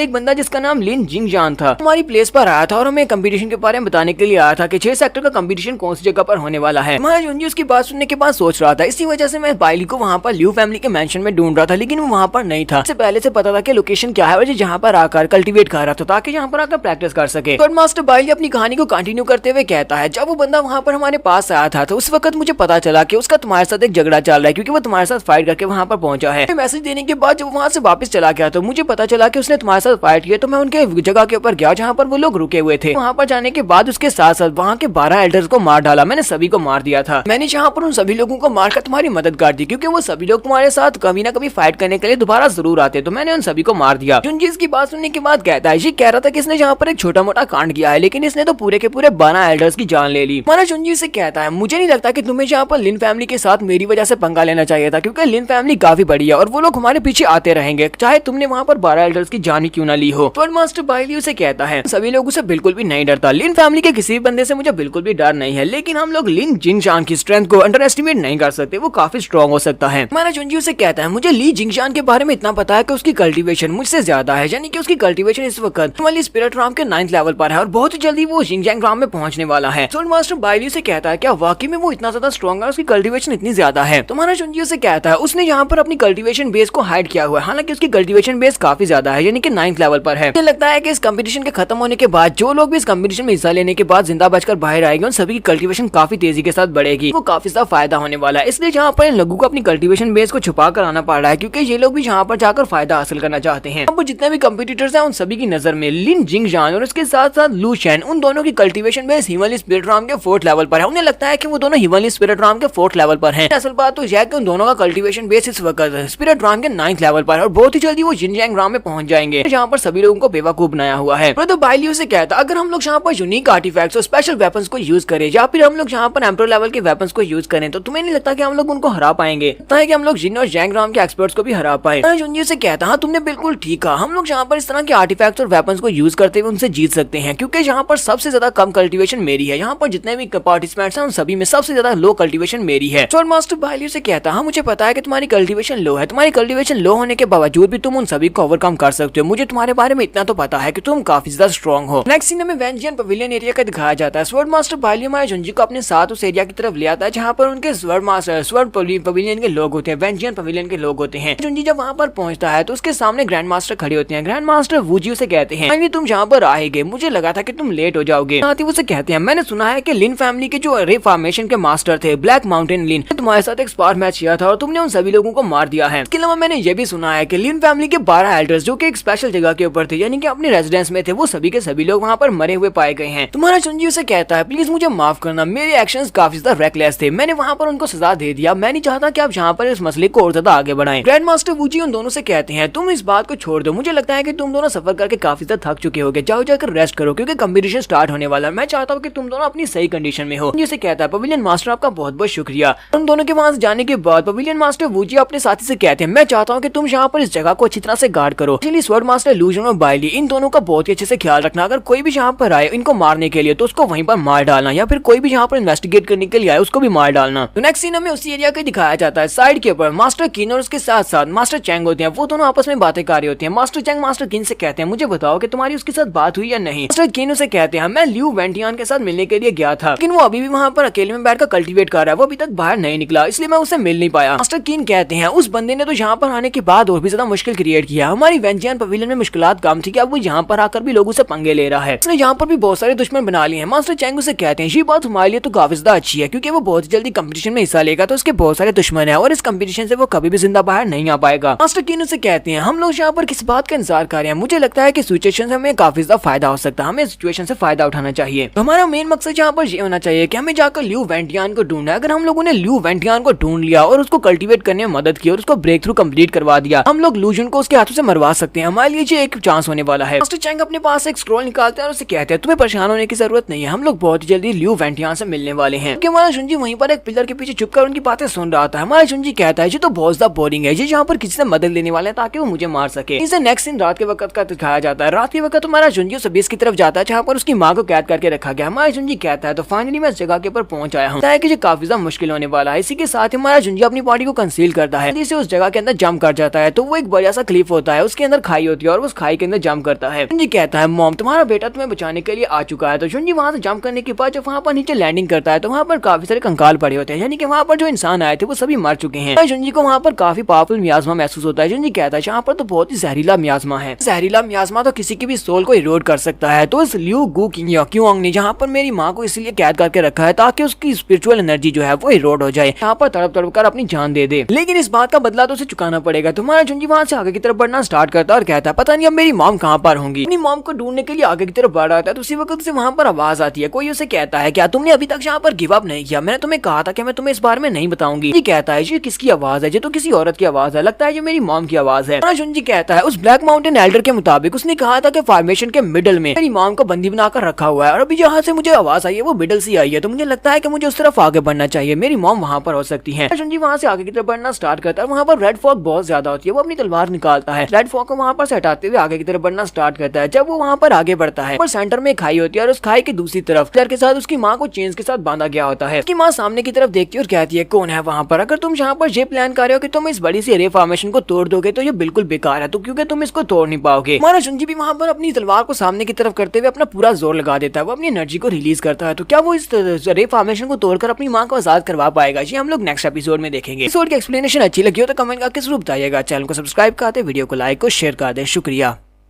तो लास्ट एपिसोड के एंड में हमने देखा था कि हमारा जुंजी अपनी माँ को बचाने के लिए अबिस के अंदर चला जाता है, उस मेटेओराइट अबिस में जहाँ पर उसकी माँ को कैद करके रखा गया होता है। माँ सामने की तरफ देखती है और कहती है कौन है वहाँ पर, अगर तुम्हें लगता है कि तुम इस फॉर्मेशन को तोड़कर मुझे आजाद करवा सकते हो तो ये बिल्कुल भी बेकार है। जुंजी अपनी तलवार को सामने करते हुए अपनी फुल फोर्स लगा देता है। जब वो वहाँ पर अपनी एनर्जी को रिलीज करता है तो वो फॉर्मेशन टूट जाती है। उसकी माँ भी बहुत ज्यादा हैरान होती है और कहती है ऐसा कैसे हो सकता है, तुमने ये कैसे कर दिया। इसी के साथ ही माँ जुंजी जल्दी से जंप करते हुए अपनी माँ के सामने झुक जाता है और उसे कहता है प्लीज माँ मुझे माफ कर देना, तुम्हारा एक अच्छा बेटा नहीं बन सका, मैं तुम्हें पहले बचाने के लिए नहीं आ सका, इसके लिए मुझे माफ कर देना। उसकी माँ उसे देखती कहती है क्या तुम मेरे जूनियर हो। आती वो बहुत ज्यादा खुश हो जाती है, लेकिन जैसे ही वो आगे बढ़ती है उसे बिजली का एक झटका लगता है कि उसकी कमर के ऊपर भी एक चेन बंधी होती है। वो एक बड़ी सी चेन होती है जिसके साथ वो पिलर के साथ बंधी होती है। माँ जुंजी अपनी तलवार लेकर आगे बढ़ता है और उसे कहता है माँ तुम्हें अभी मैं इस चेन से आजाद करवाता हूँ। अपनी तलवार के साथ उस चेन के ऊपर अटैक करता है तो हमारी जुंजी की तलवार के साथ भी वो चेन टूटती नहीं है। जुंजी भी इस बात से काफी ज्यादा हैरान होता है। जुंजी को खुद बैकलैश होता है जिसकी वजह से वो पीछे की तरफ गिरता है, उसके मुंह से ब्लड निकलना शुरू हो जाता है। वो कहता है ऐसा कैसे हो सकता है, ये चेन तो टूटी ही नहीं। कि माम उसे कहती है जूनियर हालांकि ये मेटेओराइट दिखने में काफी ज्यादा फ्रेजाइल दिखाई देता है, लेकिन तुम इसके ऊपर अटैक करके इसको इस तरह तोड़ नहीं सकते, बहुत ज्यादा टफ है। तो तुम इसको तोड़ना चाहते हो तो तुम्हें यहाँ पर एक निर्वाणा लेवल के मास्टर की जरूरत पड़ेगी, वही अपनी एनर्जी के साथ इस मेटेओराइट को तोड़ सकता है और मुझे यहाँ से आजाद करवा सकता है। रही बात यहाँ पर इस लॉक को ओपन करने की, तो ये तो मेरी बॉडी के अंदर इम्बेड किया गया है। अगर तुमने यहाँ पर इसको फोर्सफुली डिस्ट्रॉय करने की कोशिश की तो मैं भी यहाँ पर मर जाऊंगी, मैं भी नहीं बच पाऊंगी। तुम्हारा जुंजी काफी ज्यादा परेशान होता है और अपनी मॉम से कहता है तो मॉम मैं तुम्हें कैसे यहाँ से आजाद कराऊं। उसकी मॉम से कहती है तुम्हें यहाँ पर बिल्कुल परेशान होने की जरूरत नहीं है, ये लॉक काफी ज्यादा फ्रेंडली है, मुझे इससे ज्यादा नुकसान नहीं है। तो जुंजी से कहती है मेरे बेटे मुझे लगता है कि तुमने बहुत ज्यादा सफर किया है, यानी कि तुम अकेले थे और अकेले बच्चे का पलना काफी ज्यादा मुश्किल होता है, इसी वजह से तुम्हारी शक्ल भी काफी ज्यादा चेंज हो चुकी है। अपनी माँ से कहती है मैंने तुम्हारी जान बचाई थी और मैं खुद यहाँ पर अपना सेक्रीफाइस देने के लिए चली आई ताकि मैं तुम वहाँ पर एक शांति भरी जिंदगी गुजार सको। जुंजी उसे कहता है आपका बेटा होने के नाते मैं यहाँ पर कैसे बर्दाश्त कर सकता हूँ कि मेरी माम यहाँ पर सजा भुगत रही है जिससे उन्हें बहुत ज्यादा रोजाना दर्द होता है, तो मैं यहाँ पर बिल्कुल बर्दाश्त नहीं कर सकता, मैं आप दोनों को दोबारा से रीयूनाइट करूंगा। अपनी माँ से कहता है मॉम क्या आपको पता है कि हम लोग इस लॉक को कैसे डिस्ट्रॉय कर सकते हैं, आपको नुकसान पहुंचाए बिना मैं इस लॉक को कैसे ओपन कर सकता हूँ ताकि मैं आपको यहाँ से आजाद करवा सकूँ। मॉम से कहती है इसे ओपन करने का एक तरीका है लेकिन वो मेथड बहुत ज्यादा खतरनाक है। उसी के साथ उसकी माँ उसे बताती है क्या तुम्हें पता है कि काफी हजार साल पहले यहाँ पर बहुत सारे मेटेओराइट गिरे थे, उनमें से एक मेटेओराइट यहाँ पर इस जगह के ऊपर गिरा था। जब वो मेटेओराइट यहाँ पर गिरा था उसके बाद से इस जगह को फॉलिंग स्टार अबिस कहा जाता है, जबकि वो मेटेओराइट यहाँ पर इस ग्राउंड के नीचे है। तो उस मेटेओराइट के यहाँ पर गिरने के बाद उसके अंदर से बहुत ही पावरफुल मियास्मा निकल रहा है जिसके अंदर बहुत ज्यादा किलिंग हो रहा है, वो बहुत ज्यादा जहरीला मियास्मा है जिसकी वजह से वो यहाँ पर डिजास्टर के अलावा कुछ भी नहीं है। मैं इस वक्त जिस पिलर के साथ बंधी हुई हूँ और जो चेन ये भी उसी मेटेओराइट से बनी है, तो यहाँ पर जो कुछ भी हो रहा है ये सब कुछ उस मेटेओराइट की वजह से है। जुंजी से कहता है तो मॉम आपकी कहने का मतलब ये है कि ये डिजास्टर ये सारे का सारा इस मेटेओराइट से निकल रहा है। जी मॉम से कहती है जब ये मेटेओराइट यहाँ पर गिरा था और ये अबिस यहाँ पर बनी थी, इसके यहाँ पर गिरने के बाद उन्हें एंशिएंट स्टार सेक्टर बनाया था। एंशिएंट स्टार सेक्टर के बनने के बाद उन लोगों ने इस मेटेओराइट की पावर को सीक्रेटली यूज करने के बारे में सोचा। बहुत सारे एक्सपर्ट्स यहाँ पर आए और लोग इस मेटेओराइट की पावर को यूज करना चाहते थे, लेकिन उनमें से कोई भी इसमें कामयाब नहीं हो सका, उनमें से कोई भी इस मेटेओराइट की पावर को यूज नहीं कर सकता था। लेकिन क्योंकि ancient star sector falling star Abish के काफी ज्यादा करीब थी, इसी वजह से उन्होंने इस जगह के ऊपर कब्जा कर लिया। जुंजी अपनी मॉम से कहता है तो मॉम कहीं ऐसा तो नहीं है कि आपका इस मेटेओराइट को कंट्रोल करने के साथ कोई ना कोई ताल्लुक है, इस मेटेओराइट की पावर को हार्नेस कर सकती है। तो उसकी मॉम से कहती है हाँ ये सब कुछ 20 साल पहले हुआ था, 20 साल पहले मैं सीक्रेटली इस जगह के ऊपर आई थी, जहाँ पर आने के बाद जहाँ पर सभी लोग इस मेटेओराइट की पावर को यूज करने में फेल हो रहे थे, मैंने इस मेटेओराइट की पावर को यूज कर लिया। फिर मुझे पता चला कि मेरे पास जो स्पेशल टेक्निक है वो मुझे इस मेटेओराइट के करीब जाने दे सकती है, मैं इस मेटेओराइट से बिल्कुल भी हर्ट नहीं होती। ये बात तो सच है कि इसका मियास्मा बहुत ज्यादा पावरफुल है, मैं भी इससे थोड़ी बहुत हर्ट होती हूँ, लेकिन इससे मेरे मेडियंस के ऊपर बिल्कुल भी फर्क नहीं पड़ता। इसी वजह से उन लोगों ने यहाँ पर मुझे इम्प्रिजन कर दिया, उन्होंने मुझे यहाँ पर बंदी बना दिया ताकि वो यहाँ पर से इस मियास्मा को यूज कर सके, वो लोग इस मेटेओराइट की पावर को यूज कर सके, वो लोग आसानी से यहाँ पर आ सकते हैं, जबकि मैं यहाँ पर बंदी बनाई गई हूँ। तब तक मैं यहाँ पर हूँ वो सभी लोग इसके अंदर आसानी से घुस सकते हैं और उनकी बॉडी को नुकसान भी नहीं पहुंचता। जुंजी से कहता है तुम्हारे कहने का मतलब यह है कि मुझे उस मेटेओराइट के करीब जाना होगा, जाकर मियास्मा को कंट्रोल करना होगा। उसकी मॉम से कहती है हाँ तुम्हें यहाँ पर इस ग्राउंड के नीचे जाना होगा, वहाँ पर नीचे वो क्रिस्टल है, बड़ा सा मेटेओराइट है जो कि जिसके अंदर से ये सारा मियास्मा निकल रहा है। जुंजी अपनी मॉम से कहता है मदर अगर तुम्हें आजाद करवाने का सिर्फ और सिर्फ यही एक तरीका है तो मैं जरूर वहाँ पर जाऊंगा, मैं वहाँ पर नीचे जाऊंगा, मैं जाकर उस मियास्मा को कंट्रोल कर सकूं और तुम्हें यहाँ से आजाद करवा सकूं। मॉम से कहती है नहीं, यहाँ तक कि एंशिएंट स्टार सेक्टर के लोग भी यहाँ पर इसके अंदर एंटर होने से बहुत ज्यादा घबराते हैं, वो लोग भी वहाँ पर नीचे नहीं जा सकते उस मेटेओराइट के करीब, तो वहाँ पर जाओगे तुम्हारी सारी की सारी स्पिरिचुअल एनर्जी इरोड हो जाएगी और तुम वहाँ पर मर जाओगे। जुंजी उसे कहता है लेकिन मॉम मैं यहाँ पर आपको इस तरह दुखी नहीं देख सकता, मैं आपको यहाँ पर इस तरह दर्द में नहीं देख सकता, मुझे वहाँ पर जाना होगा। साथ ही जुंजी अपनी पावर्स को रिलीज करता है और कहता है मैं जा रहा हूँ। मॉम से कहती है लेकिन बेटा मैं तुम्हें जाने से रोक रही हूँ। वो से कहता है मॉम आपको बिल्कुल परेशान होने की जरूरत नहीं है, ये मियास्मा मुझे भी नुकसान नहीं पहुंचा सकता। जुंजी जंप करते हुए वहाँ पर नीचे चला जाता है, तो उसकी मॉम यहाँ पर उसे बचाने के लिए और क्या कर सकती है, वो अपनी पावर्स को रिलीज करते हुए पास से वो टेक्निक हमारे जुंजी की बॉडी में ट्रांसफर कर देती है और उसे कहती है ये वो स्पेशल टेक्निक है जिसकी मदद से तुम इस मियास्मा को अपनी बॉडी में ऑब्जर्व कर सकते हो। स्पेशल टेक्निक मैंने खुद से बनाई थी, इस स्पेशल टेक्निक की मदद से मैं इस मेटेओराइट के करीब जा सकती हूँ, लेकिन तुम बहुत ज्यादा मियास्मा को अपनी बॉडी के अंदर ऑब्जर्व मत करना वरना इससे तुम्हें काफी ज्यादा नुकसान पहुंच सकता है। तुम्हारा जुंजी से कहता है ठीक है मॉम जैसे तुमने कहा बिल्कुल वैसे ही होगा। जुंजी जैसे जैसे वहाँ पर ग्राउंड के नीचे जा रहा होता है वहाँ पर मियास्मा बहुत ज्यादा थिक होता है, उसके आसपास सिर्फ और सिर्फ रेड कलर होता है क्योंकि ये रेड कलर का मियास्मा है। जुंजी कहता है मैं यहाँ पर इस बात को इमेजिन भी नहीं कर सकता कि इस मेटेओराइट के अंदर से कितना ज्यादा मियास्मा निकल रहा है। जुंजी कहता है जब से मैंने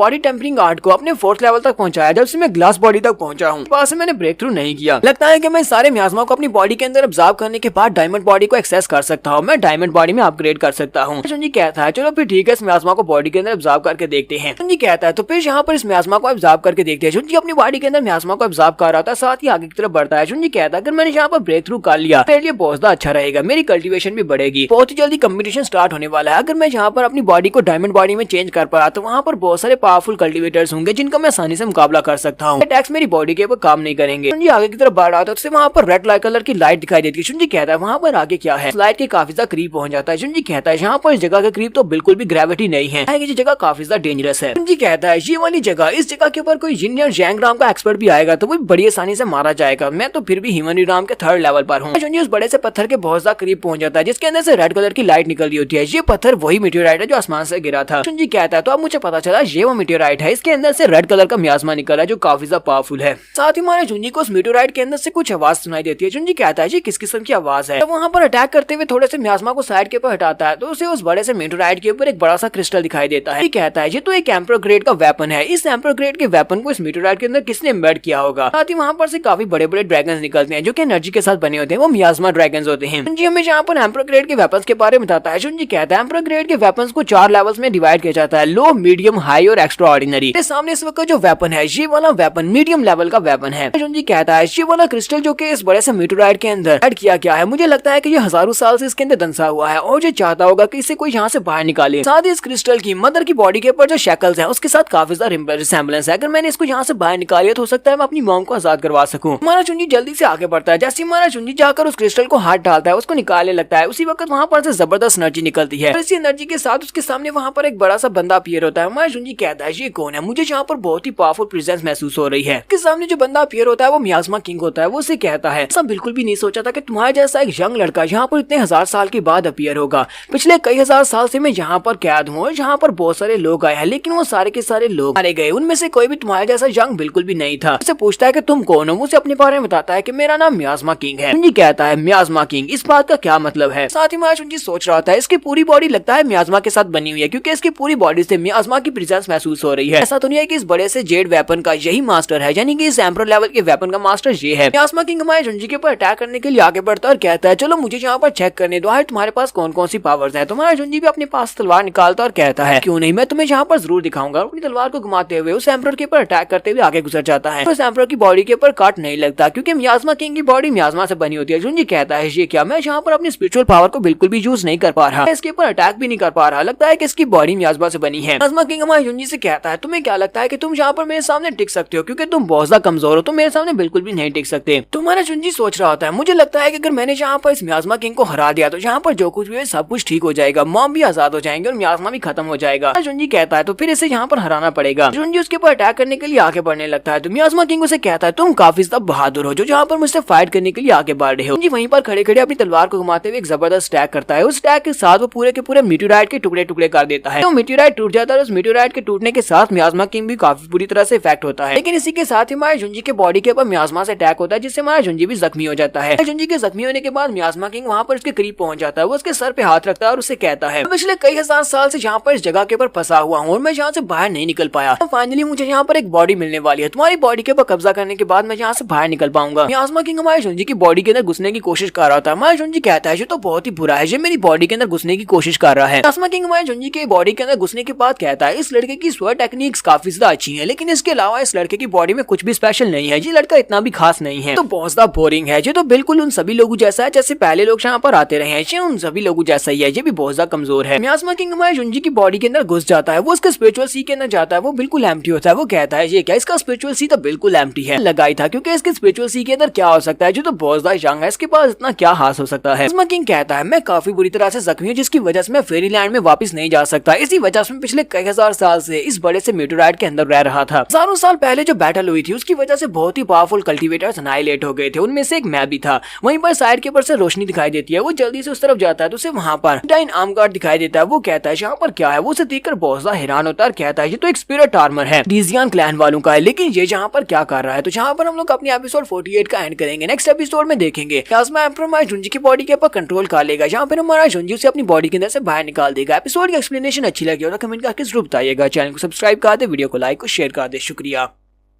तो गाइस कैसे हैं आप सब लोग। स्वर्ड किंग के एपिसोड 189 के साथ हाजिर हो। तो लास्ट एपिसोड के एंड पे हमने देखा था कि हमारा जुंजी मीटोराइट के करीब पहुंच जाता है। वहां पर उसे एक वेपन दिखाई देता है जो कि एक क्रिस्टल होता है। वहीं पर से एक प्रोजेक्शन निकलती है जो कि मियाज़मा किंग की होती है। मियाज़मा किंग हमारे जुंजी की बॉडी के ऊपर कब्जा करना चाहता है, जिसकी वजह से वो उसके सोल सी के अंदर चला जाता है। उसके सोल सी के अंदर जाता है तो वहां पर उसे वो विंटाइन आर्म गार्ड दिखाई देता है। वो उसे देखकर काफी हैरान होता है और कहता है ये तो डिजिन क्लैन वालों का है, लेकिन ये यहाँ पर क्या कर रहा है। एक बहुत ही स्पेशल आर्मर है जो कि एम्परर लेवल का वेपन है। मियाज़मा किंग कहता है ये वाला जो स्पिरिट आर्मर है ये बहुत ही स्पेशल आर्मर है, ये डिजिन क्लैन वालों का आर्मर है और जो हेवन एंड अर्थ के रूल्स को भी इग्नोर कर सकता है। एक छोटे से कीड़े मकोड़े जैसे लड़के के पास इस तरह का आर्मर क्या कर रहा है, इसके पास ये आर्मर नहीं होना चाहिए। आगे बढ़ता और कहता है तो अब तो मेरे हाथ यहाँ पर ये आर्मर भी लग चुका है, ये आर्मर मुझे मिलने वाला है। वो उस आर्मर के करीब पहुंचता है, वहाँ पर रीइंकार्नेशन स्टोन से दिखाई देता है। रीइंकार्नेशन स्टोन के अंदर से काफी सारी एनर्जी निकलती है और रीइंकार्नेशन स्टोन के अंदर से जो एनर्जी निकलती है वो उससे बाहर की तरफ फोर्स कर रही होती है। वो इसे देखकर ओबिसदा हैरान हो जाता है और कहता है ये लड़का तो बहुत ज्यादा स्पेशल है, इसके पास रीइंकार्नेशन स्टोन भी है। मियाज़मा किंग कहता है मेरे टीचर ने मुझे एक बार बताया था कि इसको रीइंकार्नेशन स्टोन कहा जाता है, ये इतना ज्यादा स्पेशल है कि ये आपको रीइंकार्नेट करवा सकता है, यहाँ तक कि इससे बहुत सारी दूसरी चीजें कर सकते हैं, हेवन और अर्थ दोनों को कंट्रोल कर सकता है। लेकिन इस लड़के के पास ये कैसे आ गया। इस लड़के के पास जो भी चीजें हैं वो बहुत ज्यादा स्पेशल हैं, तो उसके अंदर से जो एनर्जी निकलती है वो मियाज़मा किंग को डिस्ट्रॉय कर देती है। मियाज़मा किंग के वहाँ पर डिस्ट्रॉय होने की वजह से माया जुंजी अपनी आंखें खोलता है और अपने आसपास देखता है। माया जुंजी कहता है ये क्या, मियाज़मा किंग के साथ क्या हुआ, मियाज़मा किंग कहाँ पर चला गया, वो तो मेरी बॉडी के अंदर घुस गया था। ऊपर से यहाँ पर इस जगह के ऊपर जितना मियाज़मा है वो भी बहुत ज्यादा वीक होता जा रहा है, यानी वो काफी ज्यादा कम रह गया है। जुंजी वहीं पर खड़ा होता है कि वो मियाज़मा उसकी बॉडी के अंदर जाना स्टार्ट करता है। मियाज़मा उसकी बॉडी के अंदर एब्जॉर्ब हो रहा था। माया जुंजी कहता है मियाज़मा तो मेरी बॉडी के साथ मिक्स हो रहा है, यानी कि इसकी बॉडी के अंदर एब्जॉर्ब हो रहा है। माया जुंजी ने जब वहाँ पर काफी सारे मियाज़मा को एब्जॉर्ब कर लेता है तो उसके एब्जॉर्ब करने के बाद उसकी जो बॉडी होती है वो अपग्रेड हो जाती है। अब उसके पास डायमंड बॉडी आ चुकी है, यानी कि वो पहले से काफी ज्यादा स्ट्रॉन्ग हो गया है। फिर उसके बाद माया जुंजी वहीं पर बैठ जाता है, दोबारा से कल्टीवेट करना स्टार्ट करता है। आधे घंटे के बाद का सीन दिखाते हैं। माया जुंजी वहाँ पर से काफी सारे मियाज़मा को अपनी बॉडी में एब्जॉर्ब कर लेता है और उसे अपनी बॉडी का हिस्सा बना लेता है। माया जुंजी कहता है तो फाइनली मैंने यहाँ पर बैठकर बहुत सारी एनर्जी को बॉडी के अंदर एब्जॉर्ब किया, जिसकी वजह से अब मैं यहाँ पर डायमंड बॉडी को अचीव कर चुका हूँ। मैंने अपनी बॉडी को अपग्रेड किया, बहुत ही अच्छे से अपग्रेड कर लिया है। जुंजी उस मियाज़मा को भी अब यूज कर सकता है। वो अपने हाथ को सामने की तरफ करते हुए मियाज़मा को रिलीज करता है और कहता है कि मियाज़मा पांचों एलिमेंट से बहुत ज्यादा मुख्तलिफ होता है, तो मतलब यह कि मैं ल्यू जियांग की आइस पावर के सामने टिक सकता हूँ। जब ल्यू जियांग अपनी आइस पावर के साथ मेरे पर अटैक करेगी तो मैं मियाज़मा के साथ उसका मुकाबला कर पाऊंगा। जुंजी कहता है आज के बाद से मैं ल्यू जियांग के खिलाफ बिल्कुल भी होल्ड बैक नहीं करने वाला, पिछली बार उसने मुझे बड़ी आसानी से हरा दिया था। जुंजी वहाँ पर सामने की तरफ देखता है तो उस बड़े पत्थर के टूटने के बाद, मीटेओराइट के टूटने के बाद वहाँ पर वो क्रिस्टल उसे दिखाई देता है। वो कहता है जो क्रिस्टल यहाँ पर आजाद हो चुका है, क्रिस्टल यहाँ पर रेजोनेट क्यों कर रहा है। क्रिस्टल को यहाँ पर जिस पावर ने बाइंड किया हुआ था वो पावर तो अब खत्म हो चुकी है और जो क्रिस्टल भी यहाँ पर आजाद हो चुका है, लेकिन मुझे लगता है कि यहाँ पर कुछ तो गलत है। माया जुंजी आगे बढ़ता है और कहता है इस क्रिस्टल के साथ ही पता चल सकता है कि मेरी मॉम के साथ क्या हो रहा है, क्योंकि ये क्रिस्टल मेरी मॉम के साथ जुड़ा हुआ है। इस क्रिस्टल को यूज करते हुए देखते हैं, जब वो उसके ऊपर हाथ रखते हुए उसको चेक करता है तो उसे पता चलता है कि उसकी मॉम के इर्द काफी सारे लोग आकर खड़े हैं। जुंजी कहता है वहाँ पर काफी सारे लोग हैं, लगता है वो मेरी मॉम को सजा देने के लिए आए हैं। नेक्स्ट सीन में ऊपर का दिखाया जाता है, हमारे जुंजी की मॉम के सामने काफी सारे लोग होते हैं, ये सभी लोग यहाँ पर इसको मारने के लिए आए होते हैं। तो जुंजी की मॉम उनसे कहती है लोगों ने पहले मुझे काफी बुरी तरह से टॉर्चर किया है, वो काफी जख्मी भी होती है। तो वो उनसे कहती है तुम लोगों ने मुझे काफी टॉर्चर कर लिया, क्या तुम लोग थोड़ा सा वेट नहीं कर सकते, दोबारा आकर मुझे फिर से टॉर्चर कर सकते हो। उसे कहते हैं तुम्हें किसने कह दिया कि हम तुम्हें यहाँ पर टॉर्चर करने के लिए आए हैं। तुम्हारे पास अगर इस मीटेओराइट की मास्टरी नहीं होती, अगर तुम्हारे पास इसकी मिस्ट्री और इसकी मिस्टीरियस टेक्निक नहीं होती तो तुम मर चुकी होती, हमने तुम्हें कभी का मार दिया होता। लेकिन काफी साल गुजर चुके हैं, इतने साल गुजरने के बाद भी हमें जरा सी भी प्रोग्रेस हासिल नहीं हो रही, तुमने हमारे साथ बिल्कुल भी अच्छे से कोऑपरेट नहीं किया, इसी वजह से लगता है कि तुम्हारा टाइम आ चुका है, अब तुम्हें मरना होगा। अब उस सीक्रेट की बिल्कुल परवाह नहीं है, अब हम तुम्हें यहाँ पर मारने वाले हैं। जुंजी की मदर उनसे कहती है क्या गू फेंसिंग वो मुझे मरा हुआ देखना चाहता है। तो लड़कों का लीडर आगे बढ़ता है और उसकी मदर के ऊपर अटैक करते हुए कहता है तो तुम्हें क्या लगता है कि हम लोग यहाँ पर किसके ऑर्डर से आए। हाँ मैं उसी ने ऑर्डर दिए हैं तुम्हें मारने के। जुंजी की मदर वहाँ पर उस सारे दर्द को बर्दाश्त कर रही होती है और कहती है मुझे यहाँ पर इस दर्द को बर्दाश्त करना होगा, क्योंकि अगर मैं यहाँ पर जोर से चलाई तो जूनियर को पता चल जाएगा और वो यहाँ पर आ जाएगा। नहीं चाहती कि मेरा बच्चा मेरी वजह से यहाँ पर किसी मुश्किल में पड़ जाए। लोग फिर से उसके ऊपर अटैक करते हैं और उसे कहते हैं पता नहीं है कि तुम ज्यादा देर तक यहाँ पर इस पावर को विथस्टैंड कर पाओगी, हम तुम्हारे पर बार बार अटैक करेंगे। उसके पास चाबुक होता है, वो अपने चाबुक के साथ उसकी मदर के ऊपर अटैक कर रहा होता है। जुंजी की मदर से कहता है आज मैं तुम्हें इतना ज्यादा टॉर्चर करूंगा जब तक कि तुम अपनी आखिरी सांस नहीं लेती और मर नहीं जाती, तब तक तुम्हें टॉर्चर किया जाएगा। इसी वक्त माया जुंजी वहाँ पर अपीयर होता है और उनसे कहता है वैसे कोई भी यहाँ पर अगर मेरी मॉम को हाथ भी लगाएगा तुम में से कोई भी जिंदा नहीं बचेगा। सभी लोग काफी ज्यादा घबरा जाते हैं, पीछे की तरफ मुड़ते हैं। जुंजी से कहते हैं कौन हो तुम और तुम्हारी हिम्मत कैसे हुई हमसे इस तरह बात करने की। माया जुंजी उनसे कहता है मैं वो इंसान हूँ चाहे यहाँ पर तुम सभी लोगों की जान लेने वाला हूँ। साथ ही माया जुंजी वहीं पर खड़े खड़े अपने ओरा को रिलीज करता है तो उसके सामने जो बंदा खड़ा होता है उसकी बॉडी से ब्लड निकलना शुरू हो जाता है, वो वहीं पर मर जाता है। सभी लोग बहुत सा घबरा जाते हैं और कहते हैं ये क्या, ये बंदा तो बहुत ज्यादा पावरफुल लगता है। सभी लोग अपनी अपनी मास्टर स्पिरिट को रिलीज करते हैं, हमारे जुंजी के ऊपर अटैक करने के लिए आगे बढ़ते हैं और कहते हैं तुमने हमारे साथी को मारा, अब हम तुम्हें नहीं छोड़ेंगे, हम तुम्हें मार डालेंगे। तो जुंजी की मॉम चिल्लाकर उसे कहती है जुंजी प्लीज यहाँ से भाग जाओ, ये सभी लोग डॉन फैमिली के मेंबर्स हैं, इन सभी लोगों का मुकाबला नहीं कर सकते क्योंकि इनमें सबसे ज्यादा कमजोर जो है वो भी हिमालय स्पिरिट राम की 8th लेवल पर है और तुम तो हिमालय स्पिरिट राम के 4th लेवल पर हो। जुंजी से कहता है मॉम इस बात से फर्क नहीं पड़ता, इस जगह के ऊपर बहुत सारा मियाज़मा है और ये मियाज़मा 5 एलिमेंट्स की पावर्स को यहाँ पर सप्रेस करता है। इसका मतलब यह है कि अगर मैं मियाज़मा को यूज कर सकता हूँ तो मेरी पावर इनसे ज्यादा है, तो बड़ी आसानी से यहाँ पर हरा सकता हूँ। जुंजी वहाँ पर अपनी तलवार को ऊपर की तरफ उठाता है, मियाज़मा की पावर को यूज करते हुए सामने की तरफ एक स्ट्राइक लगाता है। वो स्ट्राइक बहुत ज्यादा पावरफुल होती है, सिर्फ एक ही स्ट्राइक में सामने जितने लड़के होते हैं वो सारे के सारे नीचे गिर जाते हैं, सारे के सारे मर जाते हैं। मदर उसे कहती है जूनियर तुम्हारी एबिलिटीज तो वाकई में काफी ज्यादा अनएक्सपेक्टेड है, मैंने ये सोचा भी नहीं था कि तुम इतने ज्यादा स्ट्रॉन्ग हो सकते हो। जूनियर उसके पास आता है और उसे कहता है मॉम ये वाला क्रिस्टल आपके लिए है। वो अपने पास से वो क्रिस्टल निकालकर उसकी मॉम को दे देता है। वो उसे कहता है अपनी मॉम से कहता है मॉम मुझे लगता है कि इस क्रिस्टल के साथ उस मीटेराइट का सारा सीक्रेट छुपा हुआ है, इसी क्रिस्टल से हमें उसके सीक्रेट के बारे में पता चलेगा। यही वह क्रिस्टल है जो कि उस मीटेराइट के अंदर छुपा हुआ था। तो जुंजी की मदर उस क्रिस्टल को अपने हाथ में पकड़ती है और कहती है पिछले कई सालों से ये क्रिस्टल मेरी सोल को अंदर से इरोड कर रहा था, लेकिन अब जबकि ये जहाँ पर है मेरी शैकल्स को ऑब्जर्व करने के बाद ये मुझे अपना मास्टर मान रहा है। तो मतलब यह है कि ये क्रिस्टल मुझे रिकॉग्नाइज कर रहा है, तो वो क्रिस्टल जल्दी से उसके माथे के अंदर ऑब्जर्व हो जाता है। मदर हमारे जुंजी से कहती है ये क्रिस्टल एक मिडिल ग्रेड का एम्परर लेवल का वेपन है जो मेरी बॉडी के अंदर चला गया है, ये मेरी बॉडी में गया है। अगर मैंने इसको कम्प्लीटली रिफाइन कर लिया मुझे लगता है कि ये मुझे कम्प्लीटली अपना मास्टर मान लेगा और मैं पहले से काफी ज्यादा स्ट्रॉन्ग हो जाऊंगी। तो उसकी बॉडी के ऊपर जो शैकल्स होती है वो भी उतर जाती हैं और मॉम कहती है मैं यहाँ से आजाद हो सकती हूँ। और इसी के साथ ही मॉम आगे बढ़ती है, हमारे जुंजी को गले से लगा लेती है और कहती है ये सब कुछ तुम्हारी वजह से हुआ है, अगर तुम यहाँ पर आकर मुझे नहीं बचाते तो मैं अपनी बाकी की सारी जिंदगी यहीं पर फंसी रहती। जुंजी से कहता है मॉम ये मेरा फर्ज बनता था कि मैं अपनी मॉम को यहाँ से आजाद करवाऊं, क्योंकि मैं जैसे कैसे देख सकता हूँ कि मेरी मॉम यहाँ पर इतनी ज्यादा तकलीफ बर्दाश्त कर रही है।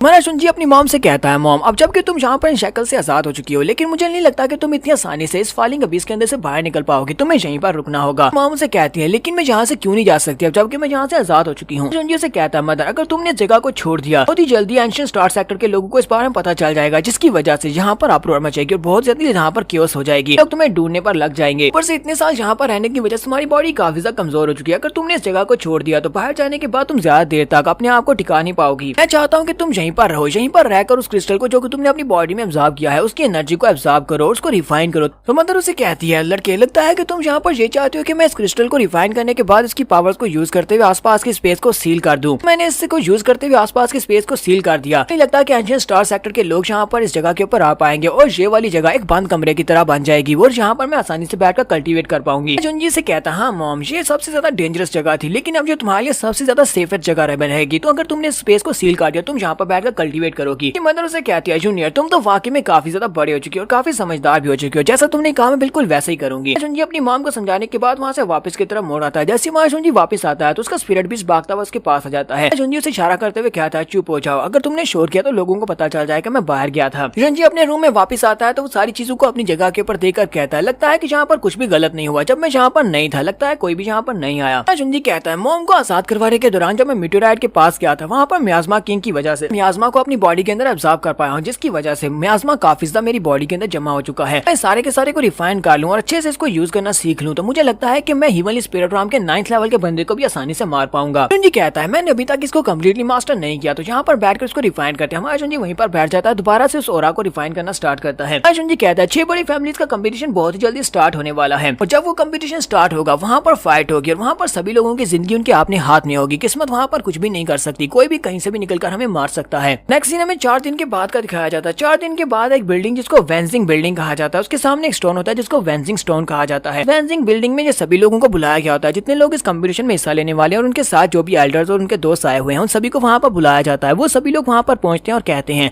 बहुत ही जल्दी कंपटीशन स्टार्ट होने वाला है, इसी वजह से सारे के सारे कंपटीशन वाले जितने भी कंपटीटर्स हैं और उनके साथियों को यहाँ पर इस वेंजिंग बिल्डिंग में बुलाया गया है कि अब यहाँ पर काफी ज्यादा मजा आने वाला है। लोग बातें कर रहे होते हैं कि एंशिएंट स्टार सेक्टर का जो मास्टर है गो फेंजिंग उसने स्पेशली यहाँ पर इस बैंक्वेट का इंतजाम किया है, तो कौन यहाँ पर नहीं आना चाहेगा क्योंकि ये बैंक्वेट बहुत ही शानदार होने वाला है। हमारा जुंजी वहीं पर होता है तो उसी वक्त बाइली वहाँ पर पहुंच जाता है। बाइली उसे कहता है तो तुम जहाँ पर हो तो मैं तुम्हारे पास आ ही गया। तुम्हारा जुंजी उसे कहता है थोड़े दिन रह गए हैं कंपटीशन के स्टार्ट होने में, लेकिन तुमने तो बहुत ही अच्छे से लेवल अप खा लिया, अब तुम हिमालय स्पिरिट राम के 9th लेवल पर पहुंच चुके हो, ये बहुत अच्छी बात है। तो बाइली उसे कहता है ये सब कुछ तुम्हारी वजह से हुआ है, जो पिल तुमने मुझे दी थी वो काफी ज्यादा अच्छी थी, उसी पिल की वजह से मैं हिमालय स्पिरिट राम के 9th लेवल तक पहुंच चुका हूँ। वो दोनों चलते हुए जा रहे होते हैं तो स्वर्ण मास्टर बाइली माया जुंजी को कहता है जब तुम यहाँ पर नहीं थे तब यहाँ पर 2 बड़े वाकयात हुए हैं, उसे कहता है क्या हुआ, मुझे भी तो बताओ कि यहाँ पर दो बड़े वाक्य क्या हुए हैं। और मास्टर बायलू से कहता है आज से 4 दिन पहले स्टार अबिस में सुना है कि वहाँ पर कुछ गलत हुआ है। मैंने सुना है वहाँ पर डॉन फैमिली के काफी सारे लोग मरे हुए पाए गए हैं, जबकि उस स्पेस को सील कर दिया गया है। वहाँ पर जितना मियाज़मा था वो बहुत ज्यादा थीन हो गया है, जितना पहले हुआ करता था उतना नहीं रहा। स्टार सेक्टर के लोगों ने दूसरे लोगों को वहाँ पर जाने से मना कर दिया, अब कोई भी वहाँ पर नहीं जा सकता और वो लोग सीक्रेटली उस बात को इन्वेस्टिगेट कर रहे हैं। उन्हें अभी तक नहीं पता कि ये सब कुछ किसने किया है। हमारा जुंजी से कहता है अच्छा मुझे ये बताओ कि दूसरा वाक्य क्या है, तुमने कहा ना कि 2 इंसिडेंट हुए हैं। तो वो उसे कहता है कुछ दिन पहले जहाँ पर वो फैमिली के डिप्टी हेड को मार दिया गया, वो अचानक से मर गया, किसी ने उसको कत्ल किया है। जुंजी से कहता है वो तो जिन और जैंगराम का एक्सपर्ट था, आखिर ऐसा कौन हो सकता है कि जिसने उसकी जान ली हो। स्वर्ड मास्टर बायलू से कहता है मैंने सुना है कि सभी लोग इस बारे में बातें कर रहे हैं कि लिu जियांग ने उसकी जान ली है। जुंजी ये बात सुनते ही बहुत सा हैरान हो जाता है। तो जहाँ पर हम लोग अपनी एपिसोड 189 का एंड करेंगे। एपिसोड की एक्सप्लेनेशन अच्छी लगी हो तो कमेंट करके जरूर बताइएगा। सब्सक्राइब कर दे, वीडियो को लाइक और शेयर कर दें। शुक्रिया।